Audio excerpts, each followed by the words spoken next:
আল্লাহ আল্লাহু আকবার। আসসালামু আলাইকুম ওয়া রাহমাতুল্লাহ। যন্ত্রণা নামাজও ঠিক মতো পড়তে না। এই তোরা মসজিদের মধ্যে এত দুষ্টুমি করছিস কেন? যা। আর তুমি এখানে বসে আছো কেন? যা বেরো। মসজিদ কি ফাজলামির জায়গা পাইছিস না? যা বেরো। আর কোনোদিন যদি মসজিদে দেখি ঠ্যাং ভেঙে ফেলে দেবো।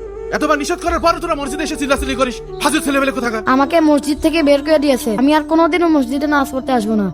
এই মুয়াজ্জিন কই রে? এই মুয়াজ্জিন। কি হয়েছে সভাপতি সাহেব? আমি তোমাকে অনেকদিন আগে একটা দায়িত্ব দিয়েছিলাম, মসজিদে যেন কোনো ছেলেপেলে প্রবেশ করতে না পারে। সেই পোস্টার লাগাওনি কেন? সভাপতি সাহেব, আমি আজকেই লাগানোর ব্যবস্থা করছি। আজকের মধ্যে এই পোস্টার আমি লাগানো দেখতে চাই। আচ্ছা ঠিক আছে, বাচ্চারা মসজিদে আসবে, খেলাধুলা করবে, এটাই তো মসজিদের সৌন্দর্য। আজও বেরোতে দেরি হয়ে গেল। ইরফান, এখনো তো নামাজ শেষ হয়নি, তুমি এত তাড়াতাড়ি চলে আসলে কেন? আব্বু, আমি নামাজ পড়িনি। কেন? আমরা ছোট, এজন্য আব্দুল সাত্তার চাচা আমাদের মসজিদ থেকে বের করে দিয়েছে আর বলেছে এবার মসজিদে আসলে আমাদের ঠ্যাং ভেঙে ফেলবে। আব্বু, আমি আর কোনোদিনও নামাজ পড়বো না। কি মসজিদ কেউ নিজের টাকায় তৈরি করেছে? চলো আমার সঙ্গে।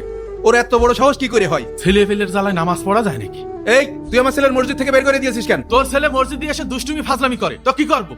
আমার ছেলে ফাজলামি করে, দুষ্টুমি করে, করবে, তা তোর কি? মসজিদ কি তোর বাবাইতে জায়গায় যে তুই ছেলে ঠ্যাং ভেঙে ফেলতে চাইছিস? তুই কিন্তু কথাবার্তা সাবধানে বলিস। কি তুই আমার ছেলে ঠ্যাং ভেঙে ফেলতে চাচ্ছিস, আবার আমার সাবধানে কথা বলতে বলছিস? তোর ঠ্যাং আমি ভেঙে ফেলে দেবো। কি তুই আমার গায়ে হাত তুলবি? হাত তুলে দেখে তো, দেখি তোর কত বড় সাহস। কেন? তুই কি হয়ে পড়েছিস? তোর গায়ে হাত তুলে যাবে না? আমার গায়ে হাত মসজিদ তুলবি? থেকে ছেলে বেলে বের তোর কর। আজকে আমি- আব্বু, ছেড়ে দাও, মা আমাকে কথা ছেড়ে দাও।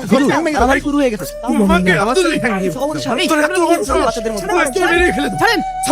আজকে ওর আমি মেরেই ফেলে দেবো। আজকে ওর আমি ছাড়বো না। ও ডেলি ডেলি ছেলে বেলে মসজিদ থেকে বের করে দেয়। থামেন, আপনারা কি শুরু করেছেন? বাচ্চাদের মতন একই মহল্লার লোক এইভাবে মারামারি করলে হয়? হুজুর, ও আমার ছেলের মসজিদ থেকে বের করে দিয়েছে আর বলেছে মসজিদে আসলে আমার ছেলে ঠ্যাং ভেঙে ফেলে দেবে। আর আমার ছেলে বাড়িতে বলছে ও মসজিদে আর নামাজ পড়তেই আসবে না। তো কি করবো? তোর ছেলে এখনো ছোট মানুষ, তোর ছেলের মসজিদে নামাজ পড়ার এখনো বয়স হয়েছে? আপনি এটা কি বললেন সভাপতি সাহেব? ওনার বাচ্চা কই ছোট মানুষ? ওর তো মসজিদে আসার সঠিক বয়স হয়ে গেছে। আপনি এত বেশি কথা বলেন ইমাম সাহেব। হুজুর হুজুরের মতো থাকেন। আমি বেশি কথা বলছি না, বরং আপনি মসজিদে এসে বাড়াবাড়ি করছেন। আপনি মসজিদে আইন করেছেন বাচ্চারা মসজিদে নামাজ পড়তে পারবে না, তো এরা কি করবে? ওরা বাসায় নামাজ পড়বে, ওরা মসজিদে আসলে দুষ্টুমি ফাজলামি করে, যার জন্য আমরা বড়রা কেউ নামাজ পড়তে পারি না। সভাপতি সাহেব, এই মহল্লার বাচ্চারা যতটা নিয়মিত মসজিদে সালাত আদায় করে, আপনি তো ততবার মসজিদেও আসেন না। আপনি কি জানেন এদেরকে মসজিদ থেকে বের করে দিয়ে কতটা ক্ষতি করছেন? আপনার জন্য এই মসজিদের ভবিষ্যৎ প্রজন্মের মুসল্লিরা নষ্ট হচ্ছে। কিভাবে নষ্ট হচ্ছে? এই বাচ্চারা যদি মসজিদে নামাজ পড়তে না আসে, তাহলে এরা নামাজ পড়া শিখতে পারবে না, মসজিদের প্রতি এদের মহব্বত তৈরি হবে না, এরা আস্তে আস্তে মসজিদ বিমুখ হয়ে যাবে, মসজিদের প্রতি এদের ঘৃণা জন্মাবে। কিন্তু এদেরকে যদি মসজিদে নামাজ পড়তে আসতে দেন, এরা আস্তে আস্তে বুঝে যাবে যে এইটা নামাজ পড়ার জায়গা, এখানে দুষ্টম ফাজলামি করার জায়গা না। এইভাবে আস্তে আস্তে বাচ্চারা মসজিদে নামাজ পড়া শিখবে, ভদ্রতা শিখবে, আর আস্তে আস্তে মসজিদের প্রতি এদের মহব্বত তৈরি হবে।